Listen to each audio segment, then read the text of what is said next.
பால்வாடியில் சத்து மாவு வச்சு தான் ஒரு பக்காவான கேக் பார்க்க போகிறோம். ஒரு 2 முட்டை போல் எடுத்துகிட்டு நல்லா பீட் பண்ணிக்கோங்க. கொஞ்சமாக உப்பு சேர்த்துட்டு நல்லா கலந்துட்டு 1/4 கப் அளவுக்கு எண்ணெய், வாசனை இல்லாத எண்ணெய் சேர்த்துக்கோங்க.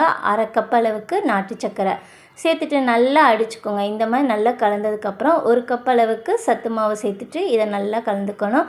1 டீஸ்பூன் போல் பேக்கிங் பவுடர் சேர்த்துக்கோங்க. சேர்த்துட்டு வாசனைக்கு 1 டீஸ்பூன் போல் வெண்ணிலா எசன்ஸ் சேர்த்துட்டு நல்லா கலந்துக்கோங்க. கெட்டியாக இருக்கனால நம்ம பால் சேர்த்துட்டு நல்லா மிக்ஸ் பண்ணி இந்த பதம் ரிப்பன் மாதிரி வர மாதிரி நம்ம கலந்துக்கணும்.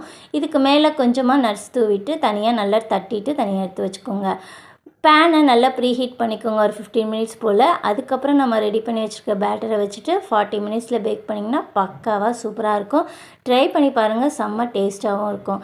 இதுக்கு மேலே அந்த ஷீட்டை ரிமூவ் பண்ணிவிட்டு கட் பண்ணி சர்வ் பண்ணிங்கன்னா செம்மையாக இருக்கும். சத்து மாவில் செஞ்சதானே யாருக்குமே கண்டுபிடிக்க மாதிரி அவ்வளோ டேஸ்டியாக செம்ம டேஸ்ட்டாக இருக்கும். ட்ரை பண்ணி பாருங்கள்.